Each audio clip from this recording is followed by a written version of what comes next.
स्वच्छ करून टाकायचं निघून जायचं, कोणाला पत्ता पडला नाही.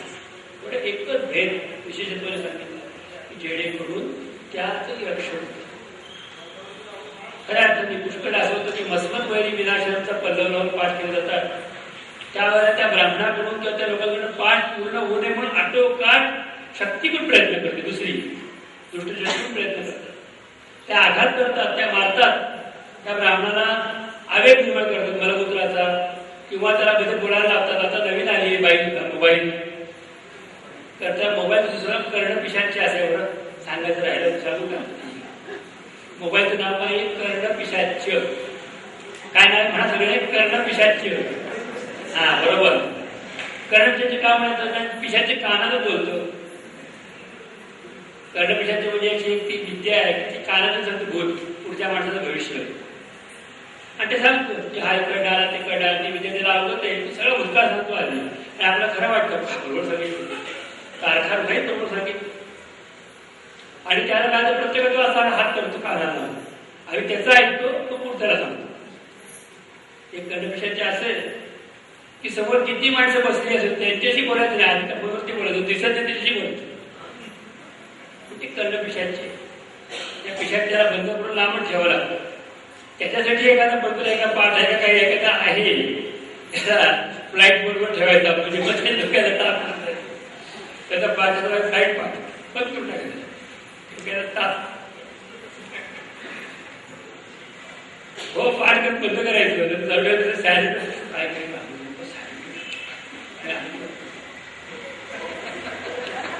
असेल तर काय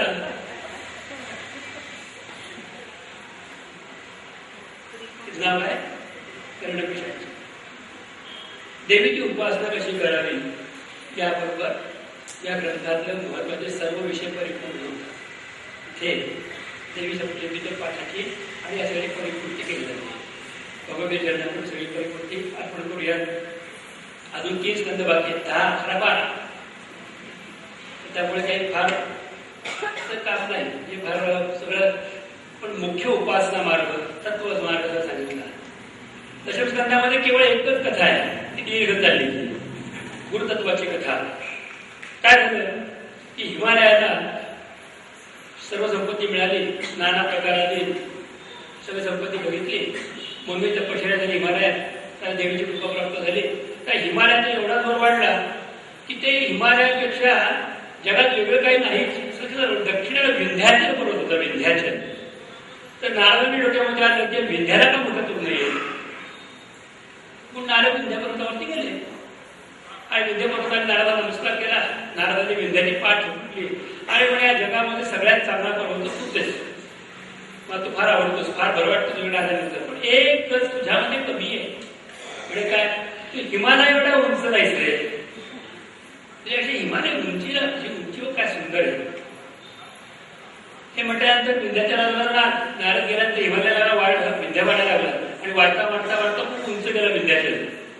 त्यामुळे दक्षिणेकडचा सूर्यप्रकाश बंद झाला, सगळी कर्म राहिली. काय करावं कळेना. त्यावेळेला विष्णू भगवंतांनी लोपामुद्राचे पती असलेल्या अगस्त्य मुनींना सांगितले की तुम्ही दक्षिणेला जा आणि दक्षिणेला जाऊन तुम्ही त्या हिमालयाला जरा त्या या विंध्याला जरा समजावून सांगा.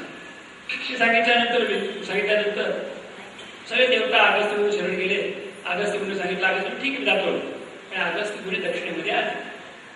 अगस्त्य मुनी हे विंध्या पर्वताचे गुरु आहेत. विंध्याने बघितले ते गुरु आलेले आहेत आणि गुरु बघितल्यानंतर निर्लय ठेवून 6 नमस्कार करावा म्हणून विंध्याच्या पर्वताने 6 नमस्कार अगस्त्य मुनींना केला.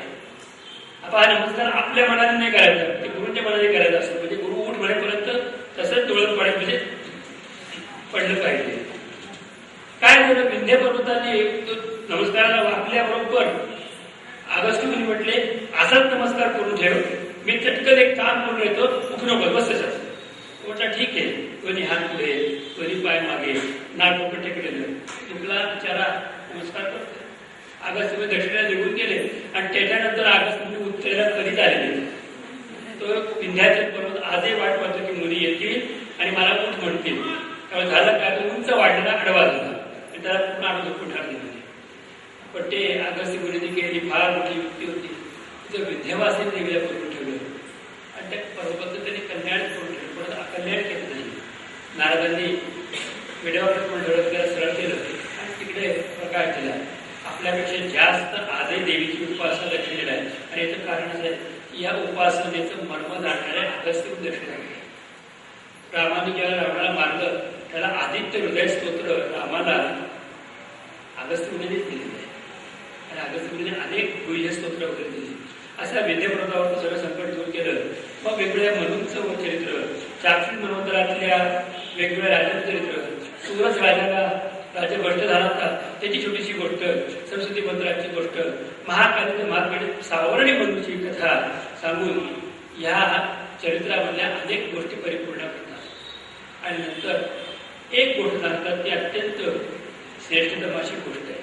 हे भगवद्गीतेचं दिव्य चरित्र आहे. ते सांगतात की पूर्वकाली नारायण मुनी म्हटले, नारदा, पूर्वकाली सदाचार्य वैवस्वत मनुला पुरुष कुशवर नाभा दृष्टी शर्याती किशोरपू अशी 6 पुत्र झाले. त्यांनी त्या देवीची उत्तम पूजा वगैरे केली. आणि त्यावेळेला रुद्र सावरणी, विष्णू सावरणी त्या मनु झाले पुढे. आणि त्यावेळेला अरुण नावाचे बलाढ्य दैत्य जन्माला आला. आणि त्या अरुण नावाच्या दैत्याने गायत्री मंत्राची उपासना केली. 10,000 वर्ष निराहार राहून एक सारखा त्यांनी गायत्रीचा जप केला. त्यामुळे ह्या अरुण नावाच्या दैत्याची ताकद प्रचंड वाढली. ती ताकद कमी करण्याची ताकद कोणामध्ये नव्हती. ब्रह्मदेवाने वरदान द्यायला आले. वरदान काय पाहिजे त्यांनी सांगितलं, मला कुठल्याही मनुष्याकडून, कोणत्याही स्त्रीकडून, कुठल्याही देवत्या रूपाकडून किंवा शस्त्राने, अस्त्राने आणि मंत्राने मरण नको. शस्त्र, अस्त्र, मंत्र, स्त्री, पुरुष, देव, कारण हा माणूस आपल्या आधीच्या राक्षस स्त्रियांनी मारले. त्यामुळे ती देवी गेल्याला कधी मारून पत्ता लागणार नाही. म्हणून आपण सगळीकडनं सांगू, ह्यानी नको, ते नको, करता करता शस्त्र नको, अस्त्र नको, देवी नको, देव नको, स्त्री नको, पुरुष नको, कोणी नको. ब्रह्मदेवाला वर्गात आला, ब्रह्मदेव आता एक गोष्ट बोलून गेले, जोपर्यंत तुझ्याकडे गायत्रीचं महत्व आहे ना, काळजी करू नको, तुला काही मरण येणार नाही. निघून गेले. अरुण व्यक्ती उन्मुक्त झाला. विष्णूला सांगितली गोष्ट. विष्णू भगवान म्हटले, अरे त्याला वरदान सुनिश्चित देऊन ठरवलं, करणार काय आपण? याला पहिल्यांदा गायत्रीपासून च्युत केलं पाहिजे. काय करायचं? मग काही देवांनी खोटी ऋषी म्हणजे लोक धारण केले आणि काही देव खरे खरे आज सगळे अरुणापाशी गेले. आणि अरुणाला म्हटले, काय करतोय? गायत्री जप करतोय. बरोबर, मूर्खच का? आणि आम्ही देवता असून गायत्रीचा जप करण्याच्या ऐवजी आम्हाला माहिती असलेल्या प्रसिद्ध देवांचा जप करतोय आणि एवढी संपत्ती प्राप्त केली, तू काय वेळेला गायत्रीचा जप करतोय? तू तो गायत्री जप चालू ठेव, कुठे ह्या देवतांचा पण जप कर, असं कर, तर अजून फळं प्राप्त होतील. असं करून फक्त गायत्रीवरचं मन बाजूला केलं आणि दुसऱ्या जपाला वरकड जपाला त्याला अडकवलं. त्यामुळे अरुण ऐकलं त्या तपसामर्थ्यापासून थोडा भ्रष्ट झाला, बाजूला सरकला. ही सुसंधी साधली. सगळे देवता आदिशक्ती परांबिकेने शरण गेले, हे माते आमच्यावर कृपा कर आणि ह्या अरुणाचा नाश कर. त्याला भगवती अशा हाताची मूठ करून आली होती त्यांच्यासमोर. त्याच्यावर देवीला की तुझं नाव काय? कारण माझ्या नावाचं तुम्हाला काय मिळेल? अक्षताला मारायचं आहे. त्याची स्त्रीकडून नको, पुरुषाकडून नको, असं वरदान मागितलं, शस्त्र नको, अस्त्र नको. तर तुझ्या हातामध्ये काय? देवीला विचारलं. त्यामुळे तुमचं काम करायचं ना, माझं म्हणणं आहे का? आणि त्या देवीने माझं नाव भ्रामरी आहे. कारण का? तर हे माझी मुलं आहेत. काय मुलं? माझ्या हातामध्ये भ्रमर जे आहेत ना, भुंगे बदमाशासारखे तीक्ष्ण जातीचे सोट असलेले ते भ्रमर माझे पुत्र आहेत. त्यामुळे त्याची मूठ उघडली. मूठ उघडल्यामुळे 10 पुत्र भ्रमर उडाले आकाशामध्ये आणि त्या मातेच्या प्रती गुंजाराव करायला लागल्या. आणि ते फिरताना पण हिमचा आवाज करत होते, हिमकार करत होते. आज हे भ्रमराचा आवाज शांतपणे ऐकलं तर हिमकार असेल. हिमकार करत ते भ्रमर फिरायला मातेप्रती. आणि मातेने आज्ञा केली, अरुण दैत्य उन्मत्त झालाय भ्रमरांनो. त्यांनी एवढं आनंद झाला, भ्रमराला काहीतरी काम सांगितलं तर भ्रमर संख्या वाढली. आणि पाहता पाहता पाहता सूर्य झाकला जाईल एवढे आकाशामध्ये भ्रमर तयार झाले. पाहता पाहता करोडो अब्जावधी भ्रमरांनी आकाश व्याप्त केलं. सूर्य दिसत झाला. म्हणजे भ्रमराचा थवाच्या थवा अरुण दैत्यावरती चालू केला. अरुण दैत्याने शस्त्र अस्त्र खूप चालवली, माया चालवली, विद्या चालवली. ते भ्रमर जायचे त्याला चावायचे, असं काहीच काम केलं. आणि त्या तो गायत्री विसरला होता. आणि त्या सगळ्या भ्रमरांनी चावून चावून चावून तो दैत्य मारला. ना स्त्रीकडून नाही, ना पुरुषाकडून नाही, ना देवाकडून नाही, ना देवीकडून नाही, ना शस्त्रान नाही, ना अस्त्रान नाही, तर भ्रमरांच्या चाव्या सोंडेतल्या तीक्ष्ण अशा विषाने तो दैत्य मारला गेला. आणि मग सर्व देवतांनी त्या देवीची पूजा केली. सर्व देवतांनी देवीची पूजा केली आणि तिचं नाव दिलं भ्रामरी देवी. ही भ्रामरी देवी भ्रामरी प्राणायामाची अधिष्ठात्री सुद्धा आहे. तर ते भ्रामरी भ्रामरी देवीच्या कृपेने अंतरंगातला अरुण दैत्य जो आहे की जो साधना पण करतो पण अहंकार फार धारण करतो, कसे दाबला जात नाही, तो भ्रामरीच्या कृपेने दाबला जातो आणि मग मूळ तत्वाशी सहस्रधाराशी त्या साधकाचं ऐक्य प्राप्त होतं. अशी कथा सांगून हा दशमस्कंद सुद्धा परिपूर्ण केला. झालेली सेवा सद्गुरूच्या चरणी भगवती चरणी आपण करून वाणीला विचार करूया. सद्गुरूंवस्तू भगवती चरणार्पणमस्तु. पुंडरीक वरदा हरी विठ्ठल श्री ज्ञानदेव तुकाराम श्री पंढरीनाथ भगवान की जय. ज्ञानेश्वर महाराज की जय. श्री गुरु गोविंद महाराज की जय. श्री सद्गुरु केशव दत्त महाराज की जय. मौली सद्गुरु श्री मधुसूदन महाराज की जय. सर्व संतान की जय. एक गोष्ट तुम्हाला सांगायची आहे. उद्या सकाळीच्या सत्रामध्ये ह्या प्रवचन सेवेची समाप्ती होणार आहे. उद्या 9वा दिवस आहे आणि उद्या सकाळच्या सत्रामध्येच आपल्या प्रवचनाची म्हणजे या देवाची समाप्ती होणार आहे. आता सांगायचा भाग थोडासा राहिलेला आहे. कडा भागाचा उच्चार उद्या सकाळी तासाभरामध्ये परिपूर्ण होईल. साधारणपणे 9:30 वाजता जर सुरुवात केली आपण तरी वेळेमध्ये परिपूर्ण होईल. आणि उद्याचा हे सत्र कोणाचं उद्या पौर्णिमा पण आहे. भगवतीचं पूजन केल्यानंतर इथे महाप्रसाद म्हणजे भोजनाची सेवा, भगवतीची सेवा आहे. भोजन ना सर्वांना भोजन प्रसाद आहे. त्यामुळे उद्या सगळ्यांनी सकाळी आवरून यायचं, ऐकायचं आणि देवीचा प्रसाद ग्रहण आणि भोजनाचा पण लाभ सगळ्यांनी घ्यायचा. बरं, चार प्रेमाची विनंती. उद्या सकाळी आपल्या दर्शन आणि प्रसाद दोन्ही मिळेल आणि भोजनाचा लाभ सर्वांनी घ्यायचा. इथे चिठ्ठी आली माझ्याकडे की तुम्ही एवढं नारायण सांगितलं, मग नारायणाची आठवण तुम्ही करा, एखादं भजन म्हणा. पण चिठ्ठी मला दुसऱ्या पाठवली, पण माझ्या नियमाप्रमाणे चिठ्ठीवाल्याचं नाव नाही चिठ्ठीच्या खाली. हो, ही चिठ्ठी कोणी पाठवली नाव नाहीये. चिठ्ठी कोणी पाठवली घरी नाव नाहीये. नाव घ्या ना, तुम्ही काही कमी नावाचं नाही. त्याची चिठ्ठी आली म्हणजे काही नाव असेल तर त्याचं व्हायचं, तर नाही.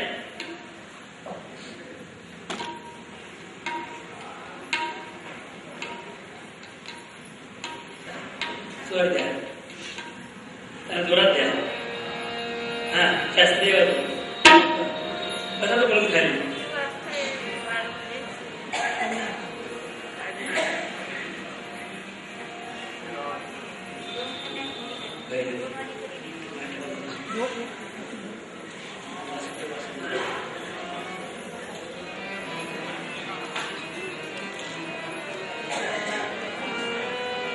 भगवंताचं पद चिठ्ठीवर नाव लिहिलेलं आहे.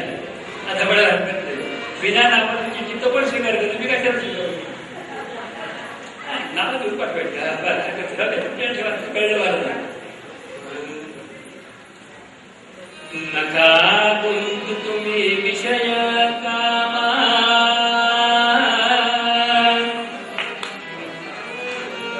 तुम्ही आठवा मधुसूदना मधुसूदना मधुसूदना. तुम्ही आठवा मधुसूदना मधुसूदना मधुसूदना. गा तुम्ही वासुदेव वासुदेव म्हणा, तुम्ही वासुदेव वासुदेव म्हणा, तुम्ही वासुदेव वासुदेव म्हणा. नका गुंतू तुम्ही विषय कामा, नका गुंतू तुम्ही विषय. तुम्ही आठवा मधुसूदना मधुसूदना मधुसूदना. तुम्ही आठवा मधुसूदना मधुसूदना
जगदम्बा माता की जय.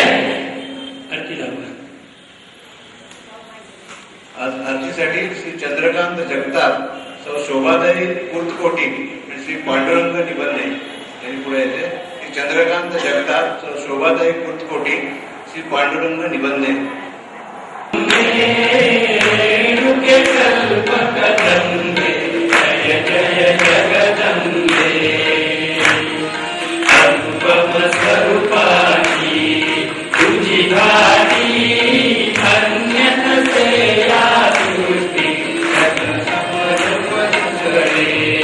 परमेशी करिता झाला कष्टी रसला वदन कुटी दिव्य सुलोचन दृष्टी सुवर्ण रत्नांच्या श्रीमुखटी द्रौपदी रवी शशी कोटी गजमुखी नमस्तविनो हे रम्ये रेणुके कल्पकदंबे जय जय जगदंबे. कुंकुम श्री शोभा मळवटी कस्तुरी तिलक ललाटे नासिक अति सरळ हनुवटी रुचिरामृत रसमोटी समान जडू आपल्या जडुकोटी आगन लोचन मुकुटी शिरीष मांगवळी दुर्भागी कर्नाटकची घाटी हरिशोभे मेरी पाठी भरलोमे जय जय जगदंबे. श्री अंबे रेणुके कल्पकदंबे जय जय जगदंबे. कंकण कनकाची कनकटी दिव्य मुनी दशकोटी माधु वंदन वे भावरी जगतुनी केशरभूती सुगंध पुष्पांचे हरकंठी बहुमोग्याची घाटी अंगी चोळी जलिताची कवितांबर अतिशोभे जय जय जगदंबे. श्री अंबे रेणुके कल्पकदंबे जय जय जगदंबे. साक्षपतु क्षितिजा कळवटी दूरस्वरे जगदेवी ओवाळेल आरती दिव्यता